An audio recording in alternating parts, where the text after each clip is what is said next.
Bendiciones, pastor. Amén. Una vez más, que el Señor bendiga la vida de cada uno de ustedes, mis amados hermanos y hermanas. Estamos en una nueva clase en este tema tan importante como es la hermenéutica. Me ha dado satisfacción, en realidad, el poder saber de que algunos dentro de lo que va a ser su trabajo de grado, lo que va a ser su trabajo de grado para cuando ya se finalice el tercer semestre, pues una de sus materias que ya algunos me han dicho que quieren hacer su trabajo de grado va a ser la hermenéutica. Y eso es muy importante porque hay que darle mucho valor a la interpretación bíblica. Qué importante es que nosotros estudiemos las escrituras y créanmelo, entre más nosotros estudiemos la escritura, más vamos a hablar de Dios y no de nosotros. Téngalo eso por seguro. Entre, entre más nosotros estudiemos, más hablaremos de Dios y no de nosotros. Usted ve a veces que, por ejemplo, hay mensajes en los que es puro testimonio, sueños, muchas cosas que no es malo, no es malo. Sin embargo, hay muy poca palabra, hay muy poca palabra, hay muy poco contexto bíblico, hay muy poca enseñanza bíblica. Eh, no critico a demás predicadores ni tampoco me siento mejor que nadie, pero qué hermoso y maravilloso es cuando el mensaje que llega a nuestras vidas está reflejado en la Sagrada Escritura. O sea, todo lo que se está diciendo y uno dice, ¿cómo puede ser que eso estuvo allí y que yo lo leí y que lo he visto tantas veces y no me di cuenta? ¿Cierto? A veces no nos ha pasado eso y decimos, ¿cómo puede ser eso posible? ¡Wow! Qué hermosa enseñanza la que hoy pude aprender de esto que inclusive en algún momento había predicado. Qué importante es eso, que nosotros, entre más estudiemos, vamos a hablar más de Dios y menos de nosotros. Y hoy vamos a hablar sobre un tema muy importante, como son los géneros literarios. Ya hemos hablado sobre figuras literarias, ya hemos hablado sobre reglas de interpretación, hemos hablado sobre métodos también de interpretación. ¿Cuáles son los métodos? Pues que se utilizan para interpretar y pues de allí nosotros nos vemos cómo estamos interpretando la Sagrada Escritura. Pero hoy vamos a hablar sobre los géneros, los géneros, ya que, mire, no es lo mismo estudiar, por ejemplo, un salmo que un evangelio. Tampoco es lo mismo estudiar una epístola que los profetas mayores o menores. No es lo mismo. Y por eso hoy vamos a hablar acerca de los géneros literarios de la Biblia, ya que con la ayuda de Dios la próxima semana vamos a entrar ya en la materia de homilética. Entonces vamos a trazar ya nuestro mensaje. Vamos a trazar nuestro mensaje y es allí la importancia de que nosotros apliquemos todos los principios que hemos venido estudiando. Entonces vamos a hablar sobre géneros literarios. En primer lugar, ¿qué es un género literario? En el estilo global de escritura de un texto, un género literario es la forma que tiene un texto en función de su finalidad. Es un procedimiento de expresión propio de los seres humanos de una determinada época y un determinado país o entorno cultural para manejar sus pensamientos y sentimientos. Entonces, desde ya estamos entendiendo algo, que cuando nos referimos a un género, nos estamos refiriendo a un grupo. Y cuando hablamos de literatura, al hablar de la palabra literario, estamos hablando de literatura, no toda la literatura tiene el mismo objetivo, ni tampoco tiene la misma forma de interpretación. Por eso, cada género hay que conocerlo para poder interpretarlo correctamente. Entonces, ¿cuál es la definición de un género literario? Un género literario es una categoría o también podríamos llamarle la clasificación de obras literarias que está basada en características comunes de contenido, forma y estilo, como la narrativa, el lírico, el dramático y el didáctico. Entonces son formas de poder conocer los géneros o estilos literarios que existen en la Sagrada Escritura. Hoy vamos a explorar solamente 5. Sin embargo, hay otros. Pero ¿por qué, pastor, vamos a explorar solamente 5 si hay otros más? Es porque los otros se desprenden de estos 5 principales. Digamos que vamos a estudiar el género profético, pues dentro del género profético también se puede estudiar o se estudia el género apocalíptico. Entonces, el principio va a ser el mismo. Para estudiar el género apocalíptico va a ser el mismo del género profético, sin importar que este sea en el Antiguo Testamento. El principio siempre va a ser lo mismo. ¿Por qué? Porque Apocalipsis es un libro profético. Amén. Apocalipsis es un libro profético. Entonces, ya existen otros métodos, otros géneros literarios más. Sin embargo, de estos 5 se desprenden los otros géneros literarios. ¿Amén? Lo primero, ¿cuáles son los elementos de un género literario? Existen dos clases de elementos, los elementos internos y también existen los elementos externos. Dentro de los elementos internos nos encontramos con un tema, nos encontramos con una estructura y nos encontramos con procedimientos estilísticos o formas de expresión propia.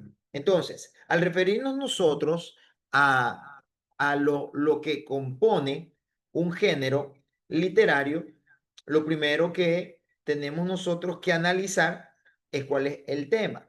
Recuerde, por ejemplo, cuando estábamos estudiando Antiguo Testamento, parte de las tareas que estuvimos realizando, nuestra tarea de investigación, era cuál era, por ejemplo, el tema de cada libro que fuimos estudiando, ¿no?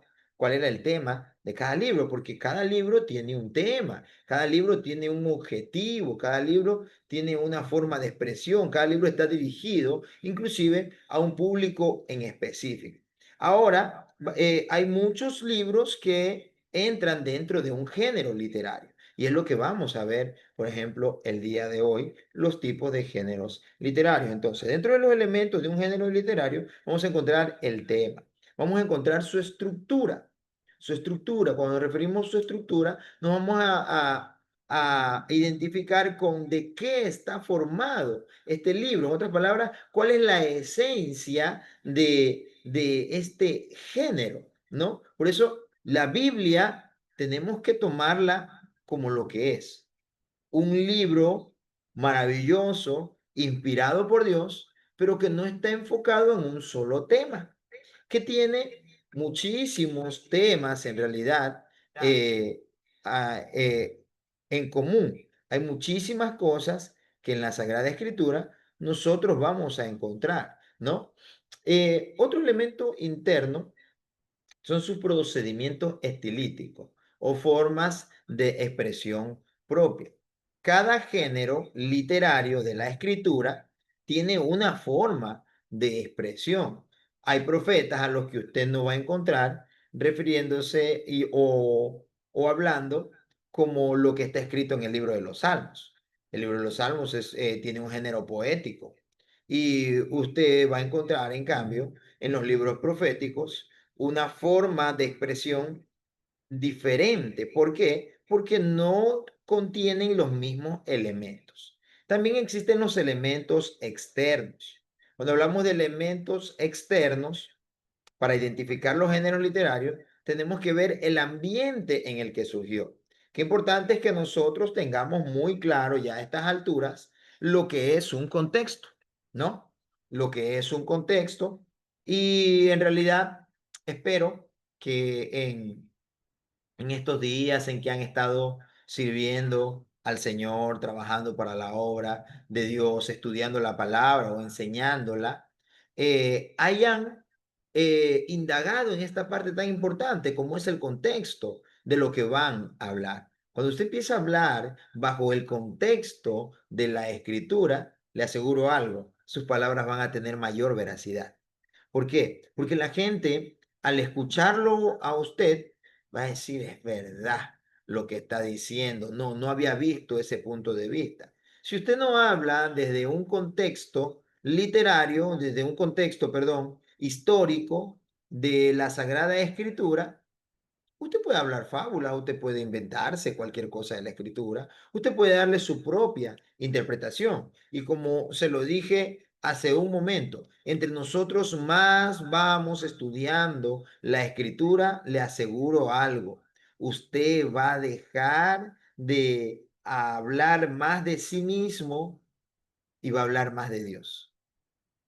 Para esta materia que estamos ya por ingresar, que es la materia de homilética, tendremos nosotros que aprender muchos pasos para poder ilustrar un mensaje, para poder armar un bosquejo y poder transmitir el mensaje.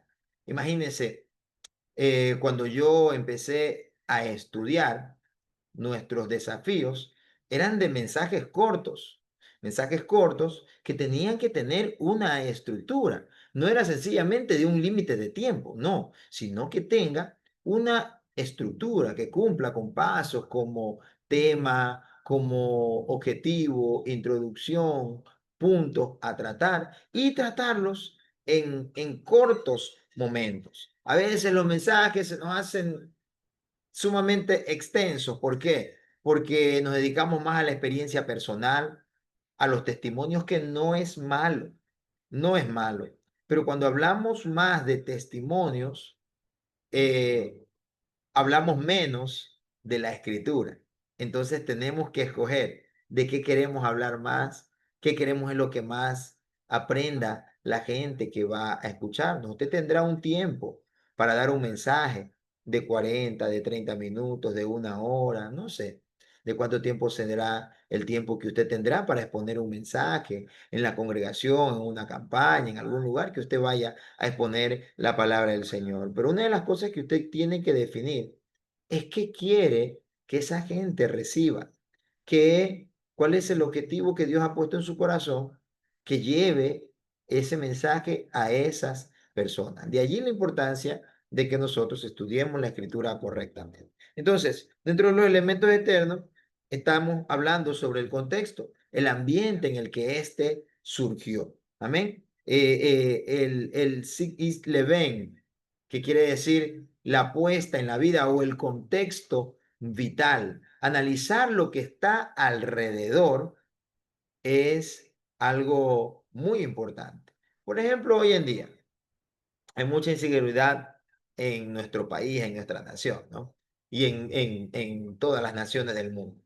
De diferentes formas, de diferentes maneras, la maldad se ha multiplicado. Sin embargo, por ejemplo, el otro día me decía a un taxista que le pedí que me lleve a casa y me dice, por allá, por acá, esta zona donde usted me ha traído, es un lugar bastante peligroso, según lo que yo he escuchado. Y yo le mencionaba a él y le decía, la verdad es que esta zona en la que yo vivo es en la que menos situaciones en la actualidad se están escuchando, o están ocurriendo. No es así, usted lo maneja desde un contexto de lo que le han dicho, pero yo le estoy hablando de lo que yo vivo. Yo entro a veces en la madrugada, a pie, inclusive he ingresado al barrio en donde yo vivo y gracias a Dios no solamente que porque me conozcan, sino que en realidad no ha habido nada en el camino siquiera, ¿no? Entonces, esos son digámosle, contextos inclusive que nosotros tenemos que ver dentro de estos géneros que vamos a aprender en esta preciosa tarde. Amén. La Biblia como literatura es algo que nosotros para estudiarla correctamente tenemos que entender y verla a la Biblia también como un libro, como parte de la literatura, no un libro común, no un libro corriente. Este libro que nosotros tenemos, este libro que nosotros usamos, que nosotros manejamos, es un libro que en realidad cambia la vida. Toda persona que lea la Biblia, su vida va a cambiar, su vida va a ser cambiada, su vida va a ser transformada, algo va a ocurrir en esa persona. He conocido gente que hasta por curiosidad ha leído la escritura y hoy en día pues están en el camino del Señor y testificando. Yo leí la Biblia solamente por curiosidad, solamente para querer contradecir algo, para poder ponerle alguna trampa a alguien o para decirle a otro que yo también sí sabía algo. Pero me encontré con la Biblia que ella me habla directamente a mí mismo. Los géneros literarios nos muestran claramente que la Biblia es una literatura. La diferencia de esta literatura es que es inspirada por Dios, pero está escrita por hombres en circunstancias diversas, ¿no? Imagínense, dentro de la escritura nosotros tenemos divisiones, ¿no? Dos divisiones principales, como son el Antiguo y el Nuevo Testamento. En el Antiguo Testamento nosotros tenemos subdivisiones, como son, por ejemplo, el Pentateuco, libros históricos, eh, libros poéticos y sapienciales. Tenemos también los libros proféticos, ¿no? Entonces encontramos allí las divisiones del Antiguo Testamento. En el Nuevo Testamento nos encontramos, en cambio, con los evangelios y hechos, nos encontramos con las cartas pastorales, con las cartas paulinas también, y nos encontramos con el Apocalipsis o la revelación de Dios para nosotros. La Biblia entonces está dividida de esa forma. Y vamos ahora a entrar ya directamente en lo que son estos 5 géneros principales de la Sagrada Escritura. El primer género es el género narrativo. Mire, la Biblia es, podríamos decir, un compendio de 66 libros, ¿no? Y cada uno de ellos tiene un género literario en específico. Si nosotros ignoramos este punto, nosotros podemos tener grandes, inmensos errores o problemas de interpretación bíblico. Dentro de este género narrativo, nosotros vamos a encontrar que aquí hallamos relatos históricos que cuentan la acción de Dios en la vida de su pueblo. Hablando de las claves o las herramientas para poder nosotros indagar en este género, encontramos en primer lugar la trama, y cuando hablamos de trama estamos hablando de los personajes, pero la forma de poder analizarlo es identificar primeramente el personaje, segundo, el conflicto y tercero, la resolución. En la escritura, todo tiene un proceso. Cuando vimos, por ejemplo, dispensaciones, ¿no? Nosotros vimos en primer lugar la disposición divina, luego encontramos el juicio, pero también al final encontramos la provisión.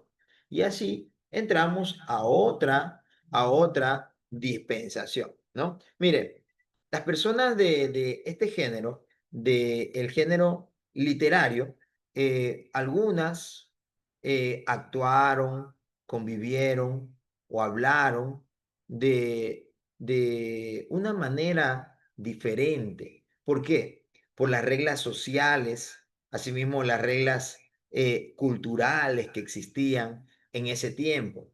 Dentro de los libros de este género narrativo, por ejemplo, podemos encontrar el libro de Génesis, Primera y Segunda de Samuel, Primera y Segunda de Reyes. En el Nuevo Testamento encontramos, por ejemplo, los hechos de los apóstoles. Son narrativos, son históricos, cuentan la acción de Dios, cómo Dios trabajó en esa época por ejemplo, en el Génesis, cómo Dios ordenó todas las cosas, cómo Dios fundó una nación, cómo Dios estableció a su pueblo, cómo Dios puso orden a todas las cosas, ¿no? Ya en el Nuevo Testamento encontramos cómo Dios establece a su iglesia, los procesos que la iglesia experimentó. Todo esto es algo narrativo. Cuando nosotros leemos libros como estos, como Génesis, como Primera y Segunda de Samuel, como Primera y Segunda de Reyes, como el libro de los Hechos, nosotros encontramos la narración que está diciendo, que ha estado ocurriendo en aquel tiempo, en aquel momento, ¿no? Entonces, la forma de poder nosotros entender este género es que vamos a encontrar siempre vamos a encontrar personajes, vamos a encontrar conflictos que ocurrieron y también vamos a encontrar la forma en la que se solucionaron aquellas situaciones o los acuerdos a los que se llegaron. Otra forma de poder nosotros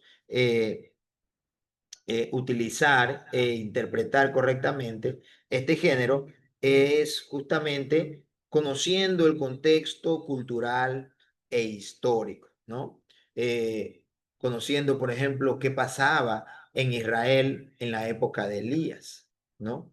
¿Qué pasaba en Israel en esa época? ¿Qué pasaba en Israel inclusive también en la época de los apóstoles, cuando Pedro empezó a predicar el por qué ellos fueron perseguidos, el por qué ellos tuvieron toda esa clase de persecuciones y martirios, inclusive que ellos tuvieron que vivir y enfrentar. Siempre hay que estudiar y analizar el contexto histórico. Yo le decía en una clase anterior, inclusive que antes de usted poder tratar de hablar de algo, enseñar algo, predicar algo, usted investigue siempre el contexto. Por ejemplo, usted va a estudiar el libro de Romanos, el capítulo 2.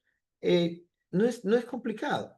Ponga en Google, en todo caso, si usted no tiene todavía un compendio, todavía no tiene un diccionario, todavía no tiene un atlas, todavía no tiene un comentario bíblico, ponga usted en Google contexto histórico de Romanos capítulo 2 y le va a decir, Romanos es una carta pastoral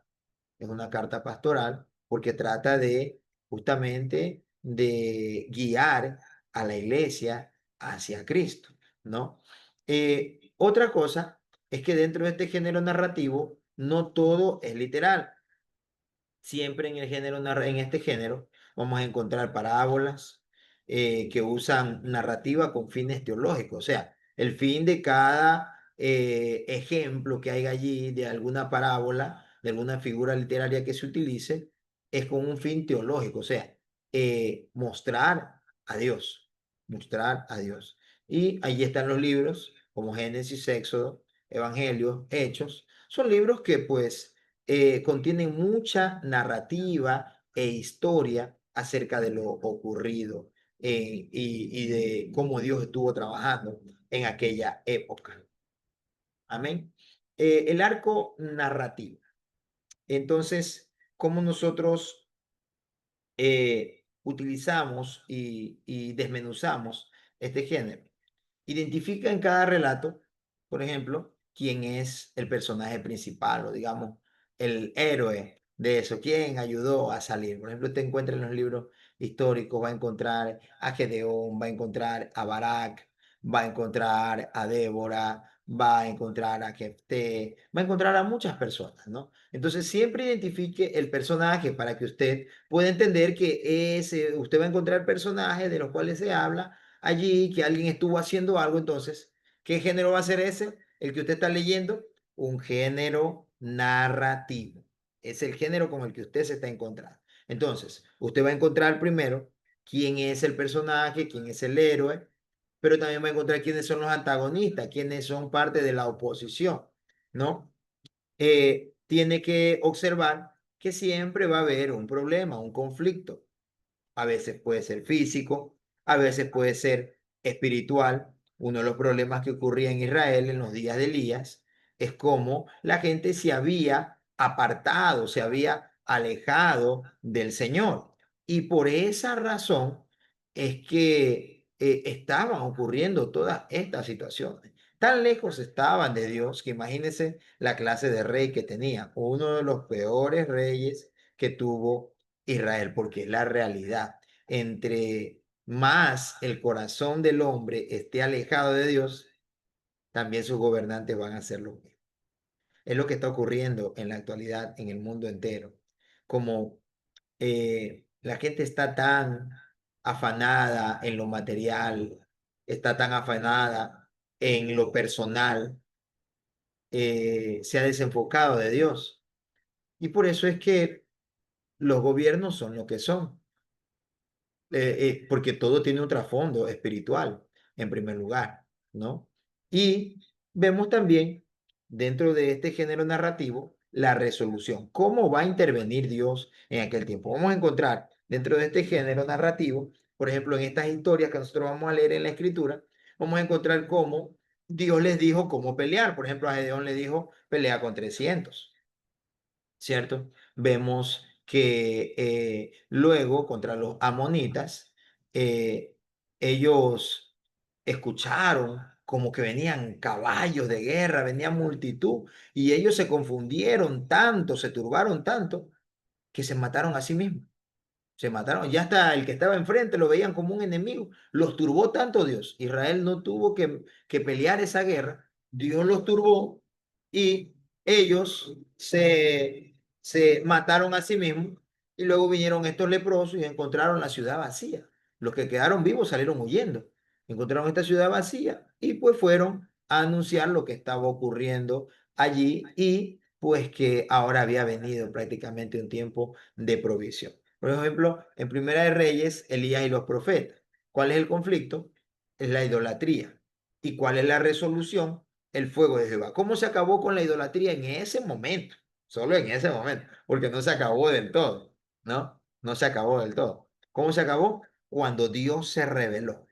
Dios se revela como fuego, lo que no pudieron hacer los profetas de Baal, lo que no pudieron hacer los profetas de Acera, lo que la respuesta que ellos no tuvieron por más que se sajaban, que hacían tantas cosas y que gritaban, la hizo Dios y ellos dijeron ciertamente Jehová es Dios.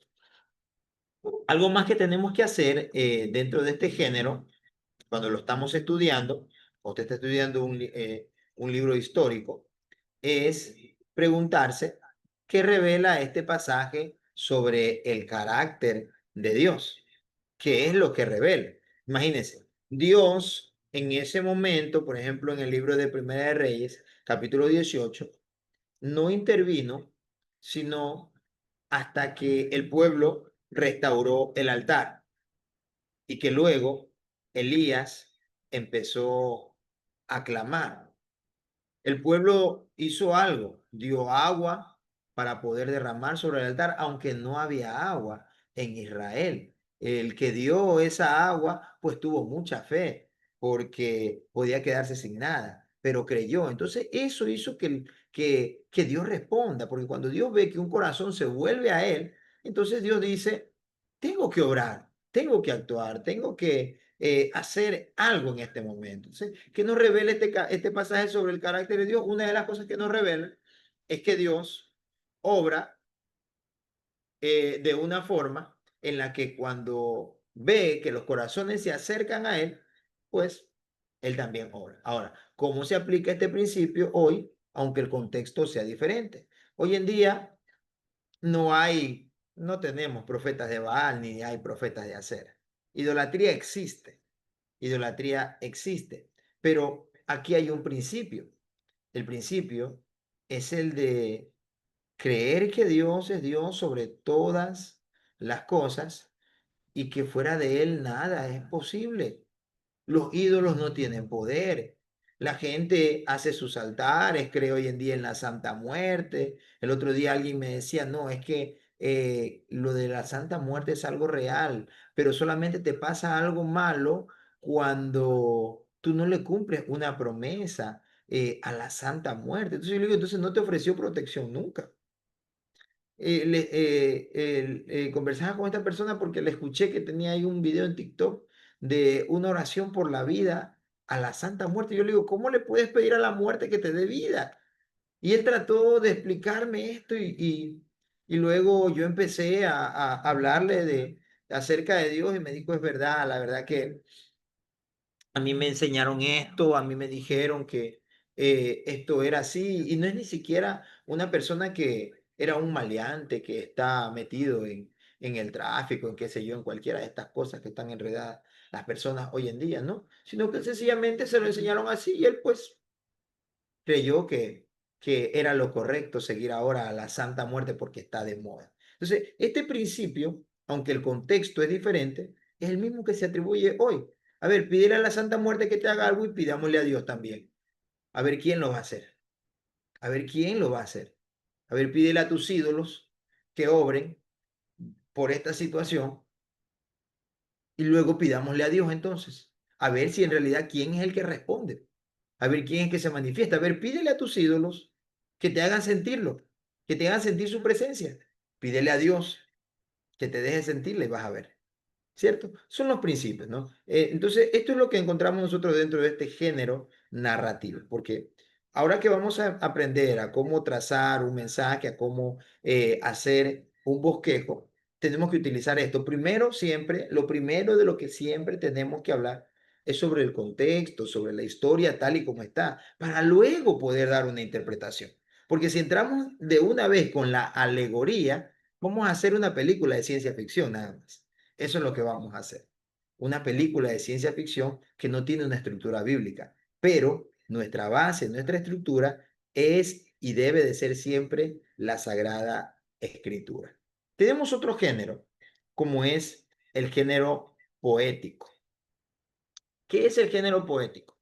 Son textos que expresan emociones, adoración o sabiduría con lenguaje figurado.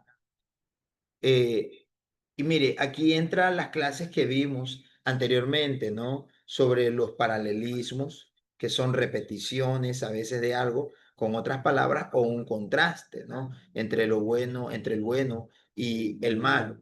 Encontramos nosotros metáforas, símiles, hipérboles y algo que debemos nosotros de entender para poder interpretar correctamente los libros que están incluidos dentro del género poético es que no se debe de interpretar literalmente como está. Aquí tenemos un ejemplo, el Salmo 114, versículo 4. Dice, los montes saltaron como cordero, ¿no? Dice la escritura, ¿qué viste, Omar, que huiste? Y tú, oh Jordán, que te volviste atrás, monte, ¿por qué saltaste como cordero y vosotros collados como corderitos? Continúa el texto bíblico diciendo el salmista, a la presencia de Jehová tiembla la tierra, a la presencia del Dios de Jacob, el cual convirtió la peña en estanque de aguas y en fuentes de agua convirtió la roca. Está tratando de expresar la grandeza de Dios, porque no podemos nosotros, eh, eh, eh, ni nadie ha visto en esta forma, ni nosotros hemos visto tampoco a un monte saltar como un corderito. No nos vayamos tan lejos con un cordero porque aquí en nuestro entorno muy poco vemos a un cordero, vemos a una oveja. Quizás más por allá por la sierra o en otros países que son más, digamos, dedicados a aquello. Pero miremos, por ejemplo, un perrito, cómo brinca de contento cuando ve llegar a su dueño, cuando ve llegar a su amo. Cómo brinca, así brincan los corderitos también. Ellos brincan muy contentos y a veces brincan sin necesidad de que alguien los esté llamando o alguien esté jugando con ellos. Ellos es algo interno la alegría que ellos sienten, el gozo que tienen estos hermosos animalitos, ¿no? Entonces, no podemos interpretar literalmente lo que la escritura está diciendo allí. Dentro de este género poético encontramos nosotros el libro de los Salmos, el libro de Cantar de los Cantares, el libro de Lamentaciones. Cantar de los Cantares es un libro poético muy hermoso, muy maravilloso, pero imagínense,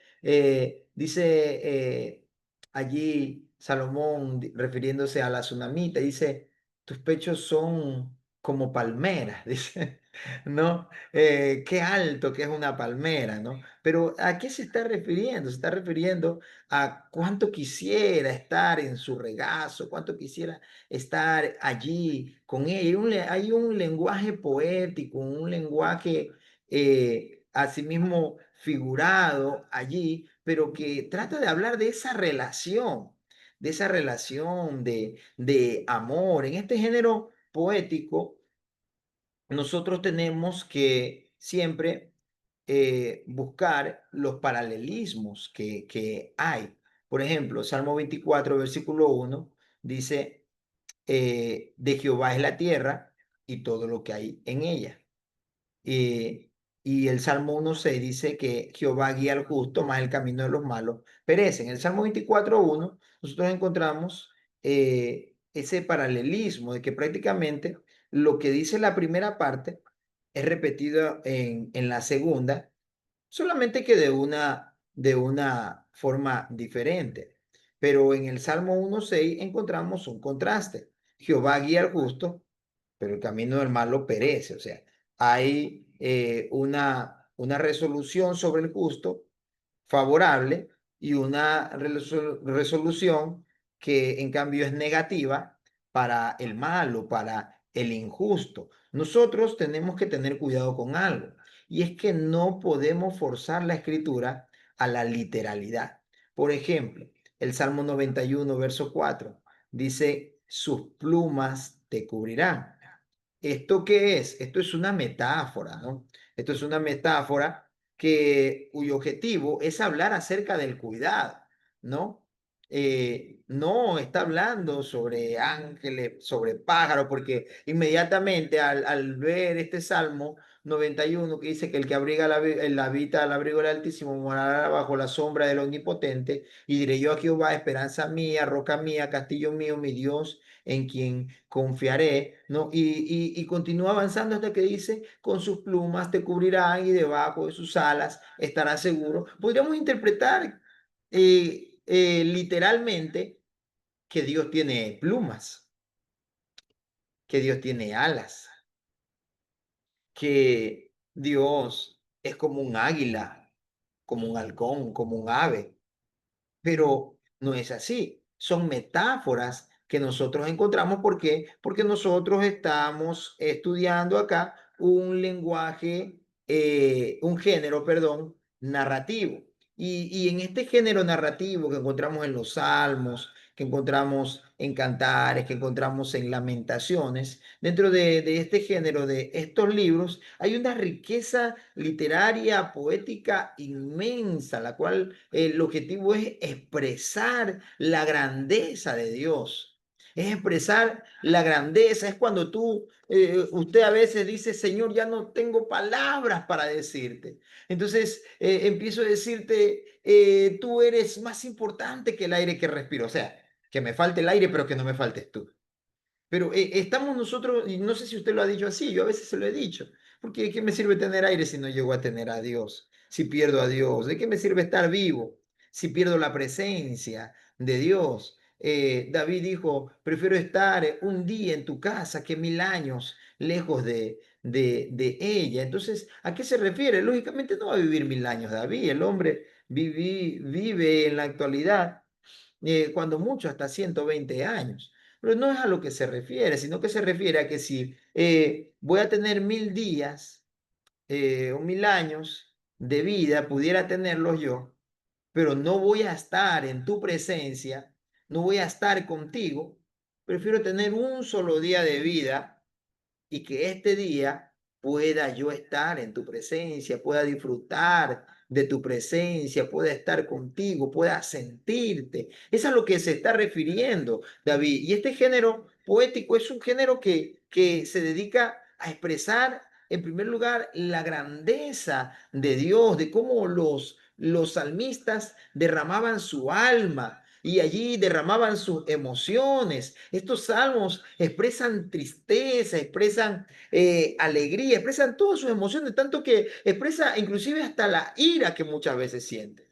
Pero no es que es hacia una ira en contra de Dios, sino una ira por la impotencia humana que tenemos nosotros, de que hay cosas que no entendemos. Y por eso es que este género poético de estos libros tiene esa clase de lenguaje que nosotros tenemos que conocer y que tenemos que entender y no llevarlo todo a la literalidad, sino que ver cuál es su objetivo, que es expresar, escúcheme bien, se lo vuelvo a repetir, el objetivo del género poético y los libros que entran, perdón, en este género, tiene el objetivo es expresar la grandeza de Dios y los sentimientos, las emociones del alma de los salmistas, porque recuerden, el libro de los Salmos no fue escrito solamente por David. Por ahí en algún momento escuché a alguien predicando sobre un salmo de Asaf y decía, y David dijo esto, pero ese no lo escribió David. Hay salmos de David, hay salmos de Asaf, hay salmos de los hijos de Coré, hay salmos hasta de Moisés, ¿no? El libro de los salmos es también una recopilación de algunos, ¿no? Es una recopilación de algunos que fueron escritos, porque dentro de este libro que nosotros tenemos, de los salmos, hay salmos que se escribieron inclusive dentro del tiempo de la cautividad, cuando Israel perdió su ciudadanía, perdió su nacionalidad, perdió su patria, lo perdió todo y fueron llevados cautivos por los asirios, por los babilonios, ¿no? Entonces, en el tiempo en el que ellos estuvieron, se escribieron ciertos salmos. Creo que el Salmo 126, no recuerdo bien, perdóneme si aquí acaso me equivoco, es que dice, por ejemplo, cuando el Señor hiciere volver de la cautividad, nos hiciere volver de la cautividad, seremos como los que sueñan. De ahí viene la alabanza. Mi boca cantará de risa, mis labios de alabanza, y entonces dirán en las naciones, grandes cosas ha hecho Jehová con estos, ¿no? Pero ¿dónde se escribió ese salmo? Ese salmo se escribió dentro de la cautividad, ¿no? Dentro de la cautividad. Continuamos. Y el tercer género es el género sapiencial o de sabiduría. ¿Qué encontramos en este género? Encontramos enseñanzas prácticas para la vida, escuche bien, basadas en la observación y la relación con Dios. ¿Cuáles son las claves para poder entender este género? Que son proverbios o consejos generales, pero no son promesas absolutas. Siempre en esto va a haber un contraste también entre el sabio y entre el necio. Ejemplos de libros de este género, el género de sapiencial o género de sabiduría, son por ejemplo el libro de Proverbios, el libro de Eclesiastés y el libro de Job. Entonces, ¿qué es lo que nosotros encontramos dentro de este género? Que aquí vamos a hallar siempre enseñanzas prácticas para nuestra vida.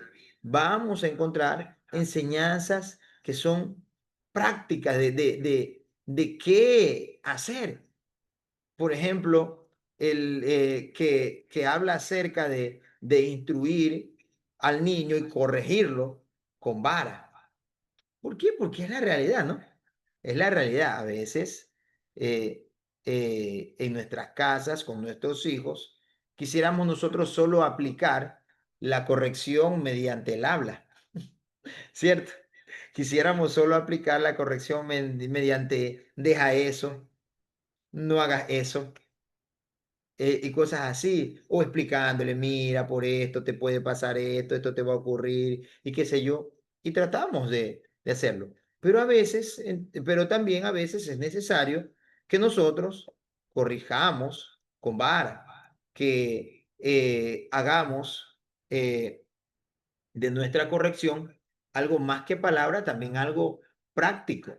¿Para qué? Para que nuestros hijos, en este caso, nuestros hijos, a nosotros, nunca nos pierdan el respeto y el temor.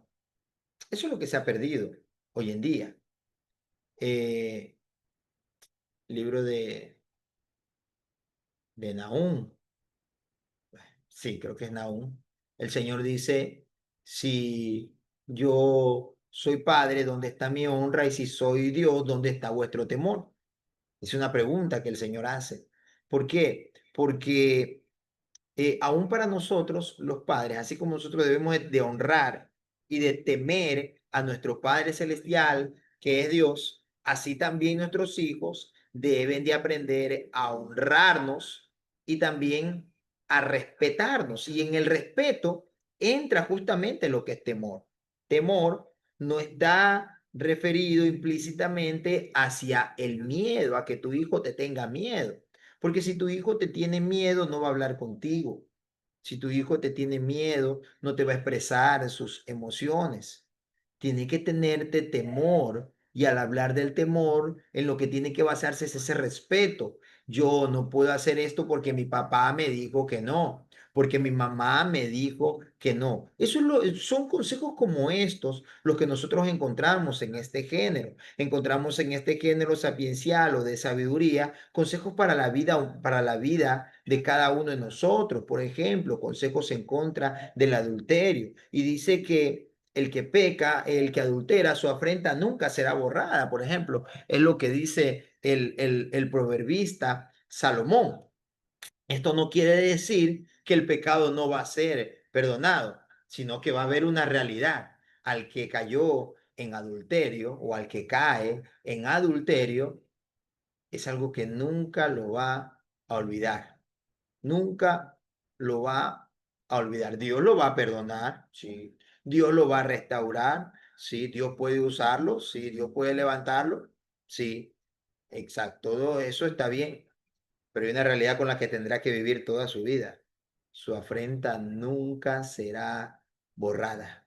Y cuando dice la escritura, y lo está escribiendo el proverbista Salomón, es porque es alguien que está escribiendo esto en una etapa de su vida en la cual ha visto y eh, han pasado tantas cosas en su vida que él lo está diciendo basado también en la experiencia de lo que él ha visto y en lo que él ha vivido. Y encontramos enseñanzas que se basan en la observación y la relación con Dios, porque estos libros de este género sapiencial siempre va a llevar al hombre a Dios. Siempre lo va a llevar a Dios. Por ejemplo, allí lo tenemos a Job. El libro de Eclesiastés, por ejemplo, se dice que este libro de Eclesiastés tiene, por ejemplo, un lenguaje así como a veces un poco negativo, ¿no? Nos parece un poco negativo. Pero es porque este libro de Eclesiastés se escribió ya en una época en la que Salomón ya estaba viejo. Por eso dice, todo es vanidad, así como un viejo mismo, ¿no? Como una persona ya anciano, ya que ya está cansado de tantas cosas, inclusive en la vida. Se habla, por ejemplo, del libro de Cantares, su época de cuando él estuvo más joven, ¿no? De cuando él era más joven, y por eso habla de esa forma, está enfocado en el amor, está enfocado en la pasión. El libro de Proverbios es un libro que en cambio es escrito en su etapa ya de madurez, por eso ahora él ya habla de otra manera, de una manera en la cual está diciéndole a la gente, mira, esto es lo que pasa, esto es lo que ocurre, ¿por qué? Porque yo ya lo viví.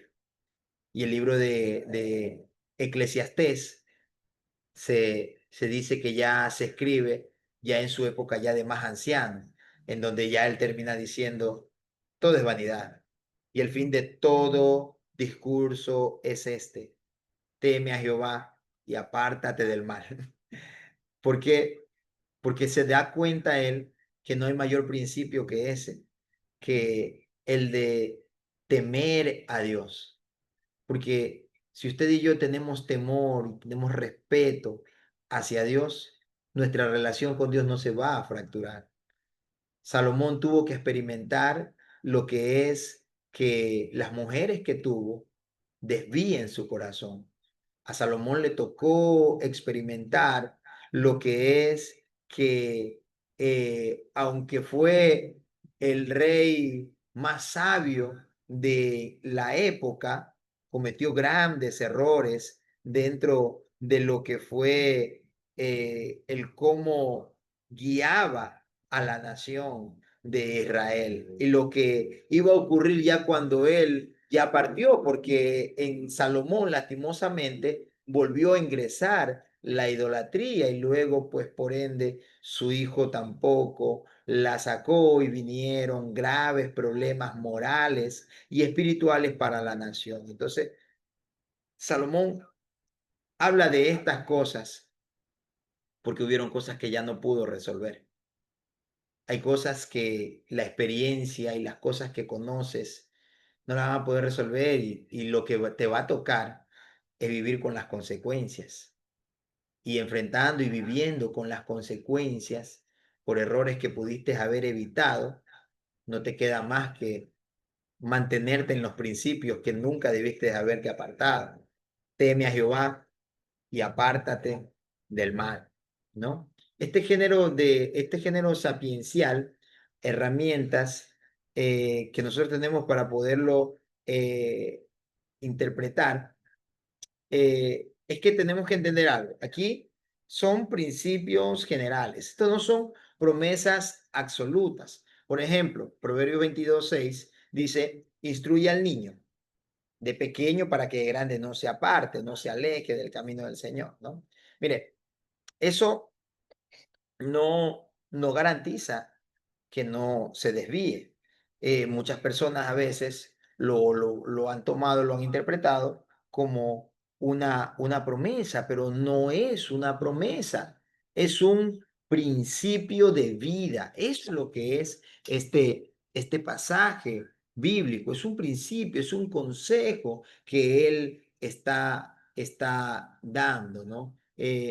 Y por eso Él está hablando de esta forma. Nosotros podemos luego quizás estar orando y diciendo, Señor, pero tu palabra dice, instruye al niño para que no se aparte y encontramos que muchos hijos se apartan a veces. ¿Qué tanto de porcentaje tuvimos nosotros de culpa?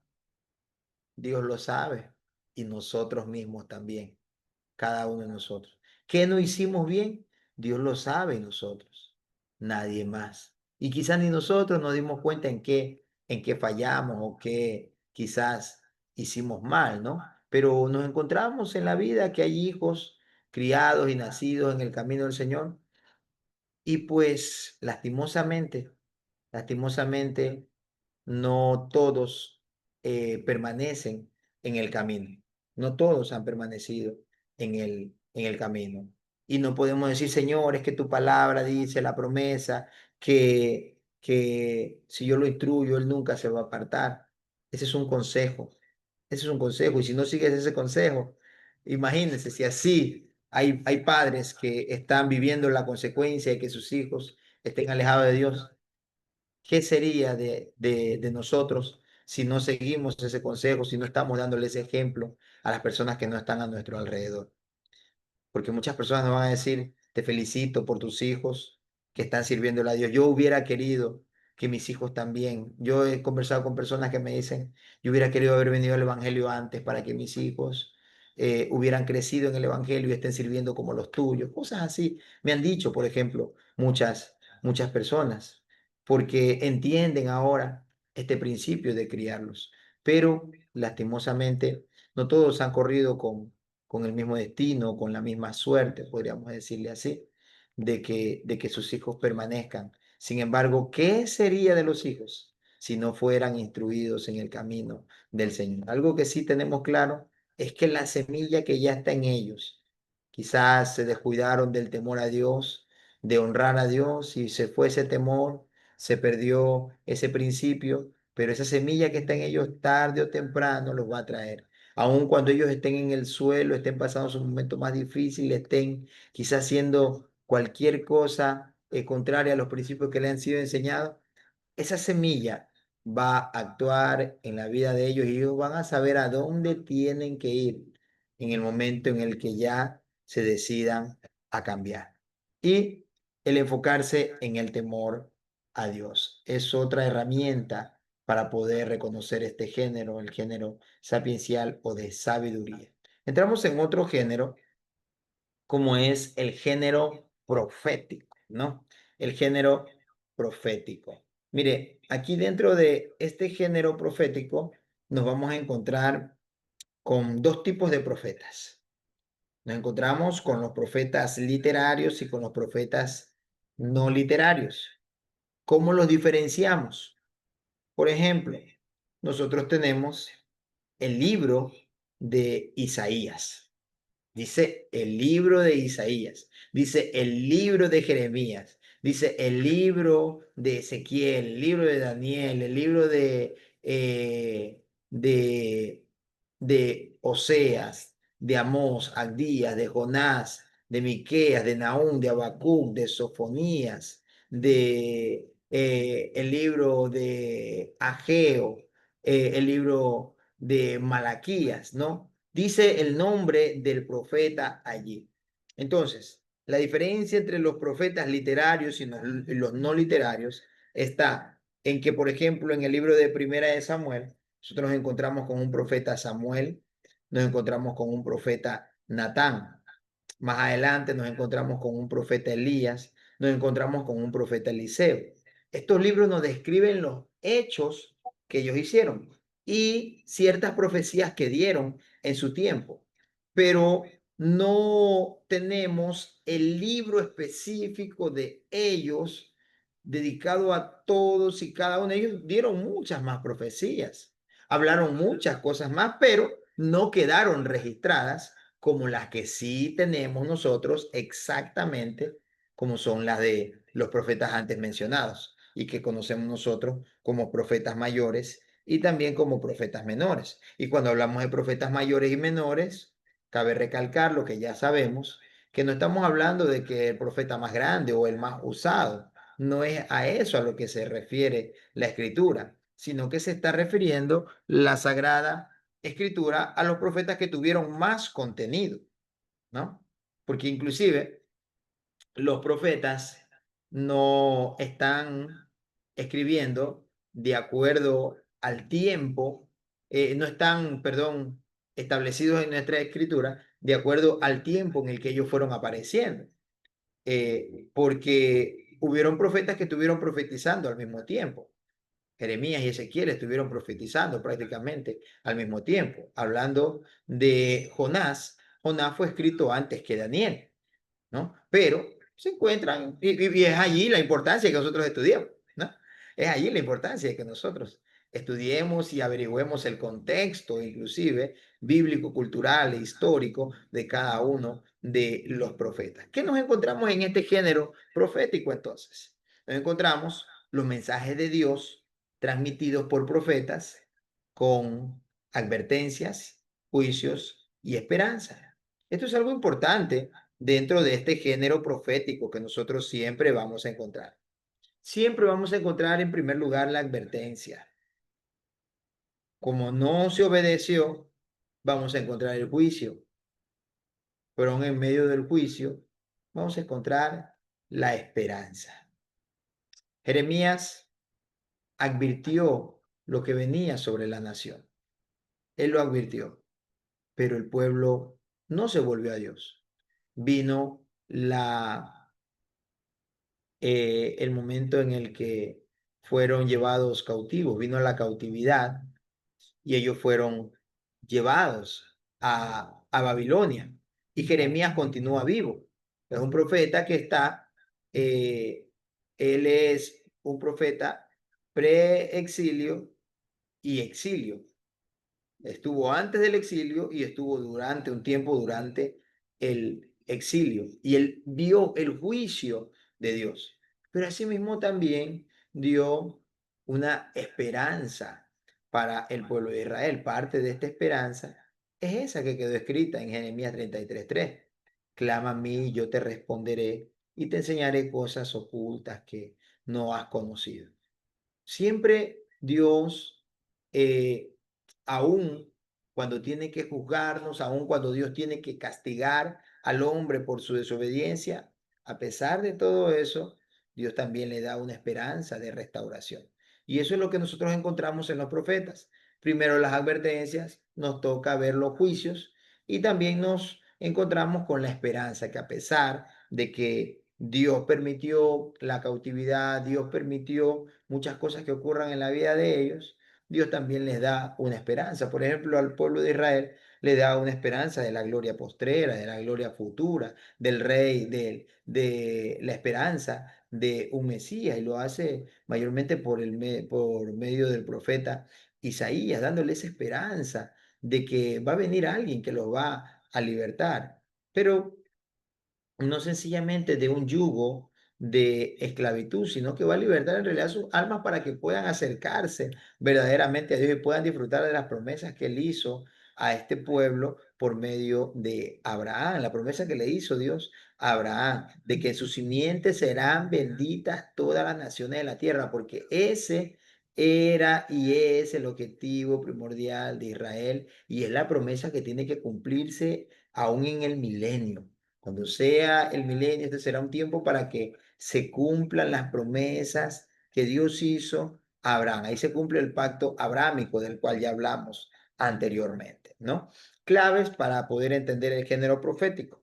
Siempre tenemos que ver que aquí vamos a encontrar un lenguaje simbólico, visiones, números, imágenes, eh, y tenemos que ver el contexto histórico y crucial, porque, por eso le digo, usted tiene que analizar en qué tiempo fue esa profecía, bajo qué imperio estaba. Estaba en el asirio, estaba en el imperio babilónico o estaba en el imperio persa.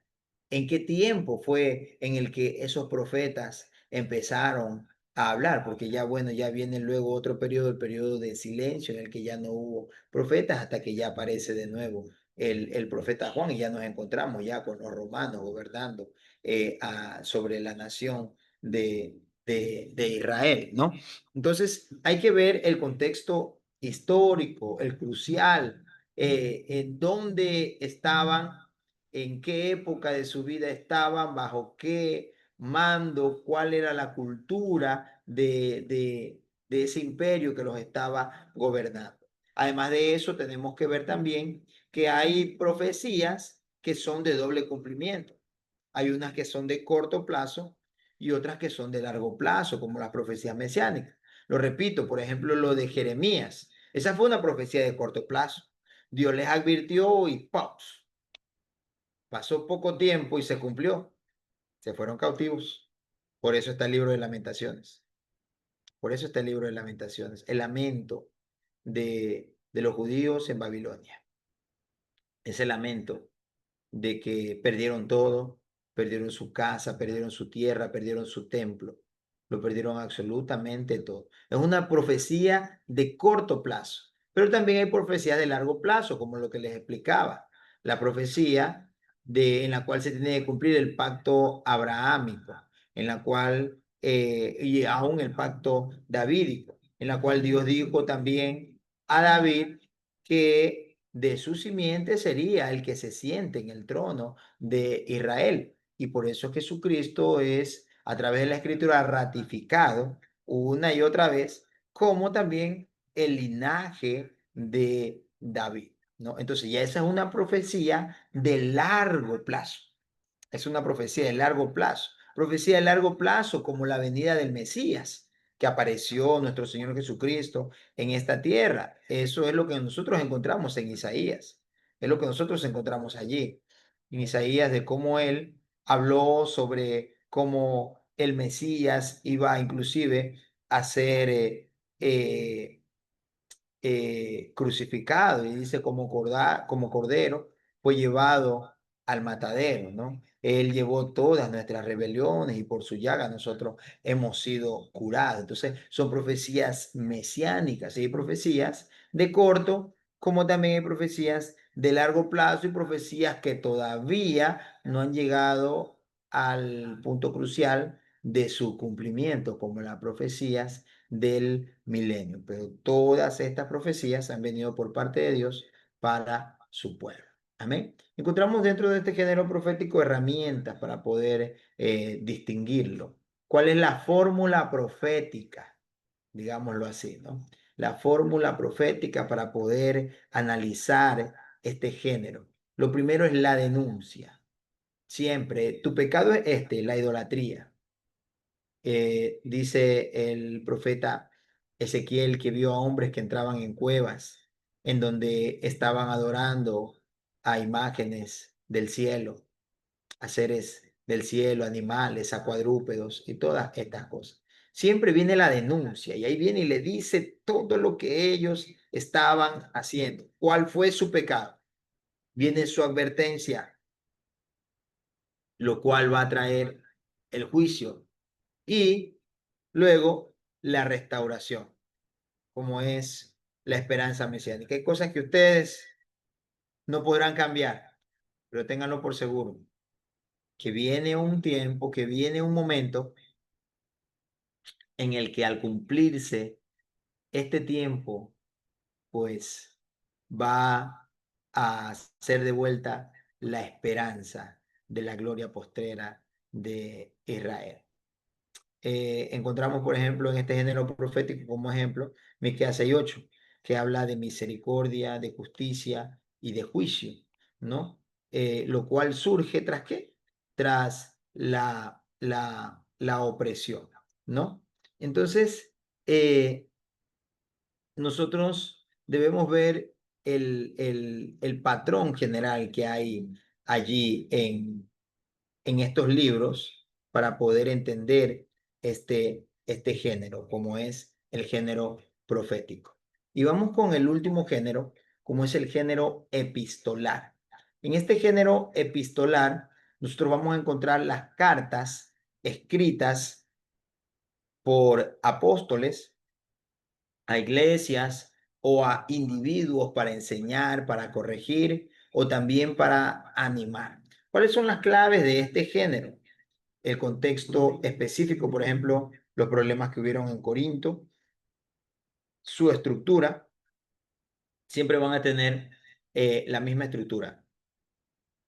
El saludo, su doctrina o la enseñanza que viene por medio del mensajero, la aplicación práctica, qué es lo que deben de hacer y sus recomendaciones. Algo que debemos de analizar en este género epistolar es que también fueron escritos bajo un contexto específico. No todas las epístolas podemos tratarlas de la misma manera, porque la carta a la iglesia de los romanos no tiene el mismo objetivo, por ejemplo, que tiene la carta a la iglesia de los Corintios, ni tampoco esta tiene el mismo objetivo que la carta que fue escrita a los Gálatas. Cada uno tuvo un principio diferente. Romanos es una carta pastoral que está enfocada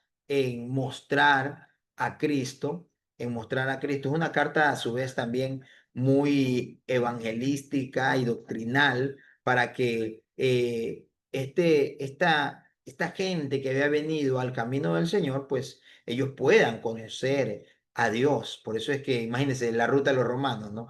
Como es la ruta de los romanos, la encontramos acá y vemos cómo lleva a través de la escritura a que se acerquen a Cristo, ¿no? Encontramos Romanos 3:23, por cuanto todos pecaron están destituidos de la gloria de Dios. Romanos 6:23, la paga del pecado es muerte, mas la dádiva de Dios es vida eterna en Cristo Jesús. Romanos 5:8, más Dios muestra su amor para con nosotros, en que aun siendo pecadores, Cristo murió por nosotros. Romanos 8:1, ahora pues ninguna condenación hay para los que están en Cristo Jesús, los que no andan conforme a la carne, sino conforme al Espíritu. Y Romanos 10:9, que dice que si confesares con tu boca y creyeres en tu corazón que Jesucristo es el Señor y que Dios le levantó y resucitó de entre los muertos, ciertamente seréis salvos. Entonces nosotros encontramos este pasaje acá como lleva a la iglesia hacia Cristo. Pero la carta de los Corintios es una carta que está enfocada en la moralidad de la iglesia. ¿Por qué? Porque había pecado no en todas las personas de la iglesia, no todos estaban en el pecado de la inmoralidad. Pero ¿cuál era el problema? Era que sí, prácticamente todos lo estaban consintiendo y lo estaban viendo prácticamente como algo normal. Entonces, ¿cómo puede ser? Pablo dice, ¿cómo puede ser que un hombre esté con la mujer de su padre y lo tengan allí mismo? ¿Cómo puede ser esto posible? ¿Cómo pueden darle normalidad a algo que es tan potencialmente destructivo, tan inmoral? ¿Cómo puedes hacer algo normal, algo que es tan dañino como la inmoralidad? ¿Cómo pueden tomarla como algo pasajero, como algo que bueno, ahí hay que aprender a vivir con eso, cosas así? No, el pecado hay que denunciarlo como es, y hay que hablarlo tal y como es, y no se puede consentir. No, que es que bueno, pues ya no se entendió ella con el papá, pero ahora le gustó al hijo. ¿Qué te pasa? Y por eso Pablo tiene un lenguaje acá bastante duro, que tanto que dice que tal hombre se ha echado eh, en manos de Satanás para ver si así se salva su alma, para la salvación de su alma, que se ha entregado en manos de Satanás, ¿no? Ya en la segunda carta, pues ya habla un poco acerca de que este problema se resolvió, se está hablando de una restauración, pero ¿cómo pudo haber pasado eso al principio? En el libro de Gálatas, en cambio, Pablo tiene otro objetivo. ¿Cómo puede ser que ustedes, ahora que han venido a Cristo, ustedes los judíos vinieron a Cristo y prácticamente quieren que los gentiles se hagan judíos? Entonces no quieren que ellos sean cristianos, no quieren que ellos sigan a Cristo, sino que lo sigan a ustedes. Ustedes quieren tener, en otras palabras, el control sobre ellos porque quieren que ellos hagan sus prácticas y vivan de la forma en que ustedes viven, comen lo que ustedes coman, se circunciden como ustedes y cosas así. Eso es para ustedes, es su principio y está bien, ustedes hagan. Y si ustedes se someten a la ley, pues cúmplanla toda. Pero no pueden ustedes querer que los demás lo hagan porque ellos han venido a Cristo. Y es Cristo el que está tratando con ellos por medio de su Santo Espíritu y el que los está guiando. Y para eso tienen la enseñanza, para que ellos vayan a Cristo y para que ellos alcancen la salvación para su alma, ¿no? Entonces, por eso es importante en este género que entendamos que fue escrito bajo un contexto específico, ya sea para resolver un problema, una situación de una iglesia, una situación de un individuo. Por ejemplo, la carta a Filemón es una carta por un problema que había con un esclavo, ¿no? Entonces, tiene un objetivo también muy diferente, ¿no? Por eso es importante y vale recalcar todas las veces que sea necesaria que conozcamos nosotros el contexto bíblico y cultural ahora de la carta, para que nosotros podamos conocer el problema que se estaba viviendo en ese momento. Y así nosotros podemos tener también una mayor comprensión de las cosas, ¿no? Y de lo que se está enseñando. Por eso es importante que nosotros tengamos nuestro compendio, que tengamos nosotros nuestro material bíblico, ¿no? Herramientas para esto, el contexto histórico. Eso es lo más urgente que usted necesita para poder entender este género, el género epistolar, el género epistolar. Usted tiene que conocer el contexto histórico. Por ejemplo, como ya lo hablamos en 1 Corintios, los problemas de división y los problemas de inmoralidad. En Gálatas, los problemas del legalismo judaizante, ¿no? ¿Cuál es la estructura de estos libros? Son el saludo, gracia y paz. Por ejemplo, es casi siempre un tipo de saludo del apóstol Pablo. Su doctrina, la enseñanza, siempre va a hablar, va a dar una enseñanza, siempre la va a dar. y su aplicación, o sea, y allí le empieza a hablar de los consejos y las cosas pues que ellos deben de hacer para poder disfrutar de esta vida cristiana, porque la vida cristiana no es algo que tiene que mantenernos a nosotros allí atemorizados y mejor ni salgo para no pecar, mejor ni me río porque puede que así yo esté haciendo algo malo y esto no le agrada al Señor. La vida cristiana hay que disfrutarla. Esta vida se la disfruta, en esta vida hay gozo, en esta vida hay paz, en esta vida hay esperanza. No es una vida aburrida, no es una vida mediocre tampoco, no. No es una vida para perdedores tampoco. Es una vida la cual nosotros hemos recibido por medio de Cristo, pero tenemos que alcanzar la plenitud en todas las cosas. Por eso el apóstol Pablo dice, llamado, le dice a Timoteo, yo deseo que seas preparado en todas las cosas, así como prospera tu alma. ¿Por qué? Porque le está hablando de que tienes que ser próspero en tu economía, que nací en una familia pobre o que vengo de un hogar pobre, eso no importa, tú tienes que prosperar. Para eso, eso es lo que logra el Evangelio. El Evangelio logra eso, cambiar nuestra mentalidad. Porque pobre no es el que no tiene dinero, pobre es el que tiene una mentalidad demasiado finita, demasiado pequeña, que nunca está enfocándose en algo diferente, que se conforma sencillamente a vivir así, a con sobrevivir prácticamente nada más. Y no se trata de eso. Y Pablo por eso le dice, yo deseo que seas prosperado en todo, porque tu alma ha prosperado. Así como prospera tu alma, yo quiero que prosperes en todo, que prosperes en tu hogar, porque en el hogar tenemos que prosperar, en nuestra familia. Nuestra familia no podemos darle el modelo de la familia en la que nosotros venimos. Nuestra familia tiene que prosperar. También tenemos que tener una felicidad cual no pudo experimentar nuestros padres, nuestros abuelos, nuestros familiares. Nosotros sí tenemos que experimentarla. Deseo que seas prosperado en todo, así como prospera tu alma. Absolutamente en todas las cosas. Primero Dios y el resto de todo. Por eso esta vida hay que disfrutarla. Amén. Entonces, recuerde usted, cómprese o descargue material bíblico, descargue Biblia de estudio, descargue, cómprese un compendio, cómprese un atlas bíblico para que usted conozca los mapas. Cuando usted conoce los mapas, usted va a darse cuenta de muchas cosas. Por ejemplo, imagínense, el libro de Lucas habla sobre el lago de Genezaret. Mateo habla sobre el mar de Galilea. Marcos habla sobre el mar de Tiberias, pero es el mismo lugar. Es el mismo lugar. Es el mismo lugar, pero cada uno tenía un contexto cultural diferente, lo veía, en otras palabras, de otra manera, lo llamaban de otra forma, lo llamaban de otra forma. Para Lucas no era un mar, para Lucas era un lago. Tenía un puerto, sí, pero para Lucas era un lago, el lago de Genesaret, porque es el pueblo que está alrededor de allí. Y así hay tantas cosas que nosotros encontramos en la escritura cuando empezamos a indagar. Y se lo vuelvo a repetir, porque ya vamos a entrar en homilética. Usted y yo tenemos que estudiar más la escritura, porque solo de esta forma hablaremos más de Dios y menos de nosotros.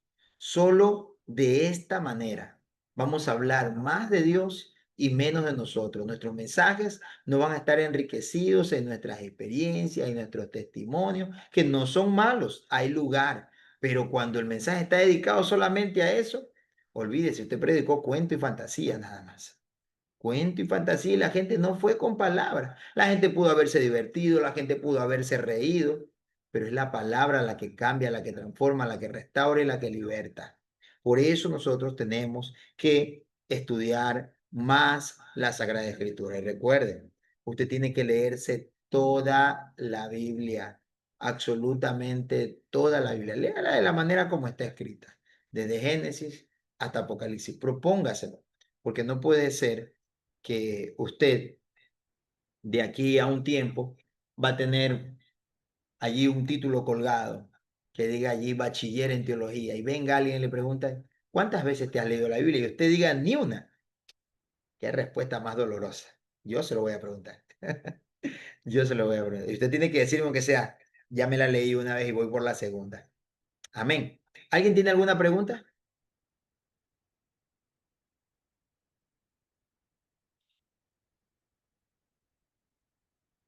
¿Alguien tiene alguna pregunta en esta tarde sobre esta Pastor, clase? Pastor, ¿cómo está? Dios le bendiga a usted y a todos mis compañeros. Una pregunta, ¿cómo ya podríamos ir preparando nuestro tema, verdad? Usted dijo que nos iba a compartir los pasos a seguir, todo eso para ir con pie firme ya preparando nuestro tema de tesis. Mi estimado pastor, esa era mi pregunta. Ya, sobre respecto a eso, al trabajo de grado, bueno, existen las normas APA, ¿no? Existen las normas APA que usted puede, pero como todavía no entramos en eso, lo que sí usted ya puede ir es enfocándose en qué quiere, de acuerdo a lo que ya hemos visto. Si uno de los temas que ya vio, por ejemplo, ya hemos visto, es el que más le apasionó, digamos, a usted le gustó escatología, o le gustó cristología, o le gustó dispensaciones. Entonces, si, por ejemplo, aquí hubo un error con los hermanos del seminario anterior. Hubieron un par de hermanos que hicieron su trabajo de grado en dispensaciones, pero el trabajo de grado es de 20 hojas de contenido, es de 20 hojas de contenido y en 20 hojas, 7 dispensaciones, prácticamente no hay trabajo, prácticamente no hay un trabajo. Sí, creo que son como 18 solamente en lo que yo le doy, en lo que yo le doy de diapositivas, ¿no? Entonces, ¿en qué se enfoca si es que coge un tema como ese? En una dispensación. Se enfoca en la promesa, se enfoca en la dispensación de la inocencia, se enfoca en la del reino milenial, se enfoca en la de la gracia, no sé, ¿no? Se enfoca en una para que allí pueda, se trata de que nuestro trabajo de grado es algo en lo que vamos a profundizar. Si escoge hermenéutica, por ejemplo, va a escoger géneros literarios, va a escoger figuras literarias, va a escoger un método de interpretación, porque digamos que usted, su trabajo de grado va a ser de hermenéutica y me va a dar todo lo que ya vimos. No, usted tiene que enfocarse en una sola cosa, en un solo punto. Ese es su punto en el que usted va a profundizar. Y le aseguro, algunos, por ejemplo, en el seminario anterior se enfocaron en secta, ¿no? Y algunos cometieron el error de que se enfocaron en alguna secta y le dije, no, se tiene que enfocar en una sola secta. Cuando se enfocaron en una sola secta, entonces se enriquecieron tanto que era un pastor. De verdad que no, cuando usted lo enseñó, lo entendí, pero ahora veo el mundo totalmente claro. Lo veo totalmente claro. Entonces, de eso se trata. Eso es lo primero. Pastor, Eso es lo primero. pastor, disculpe, por ejemplo, si es que estoy comprendiendo bien, por ejemplo, digamos que cualquier hermano coge la hermenéutica, ¿verdad? Y tiene que especializar o profundizarse en género epistolar, solamente género ay, perdón, Exacto. epistolar. Exactamente. Y de Exactamente. eso hay que hacer 20 hojas de contenido, Así es. ya, y hay que buscar, investigar, o sea, especializarnos en ese género Exacto. Usted se epistolar. va a especializar en eso. En Oh, eso se va a ya, mi especializar. estimado pastor, muy bien, Va gracias, a ir pastor. enfocado en un solo punto. No es algo general. Yo les doy algo general. Por eso es que las tareas van en cambio de otra manera, van enfocadas en puntos diferentes, ¿no?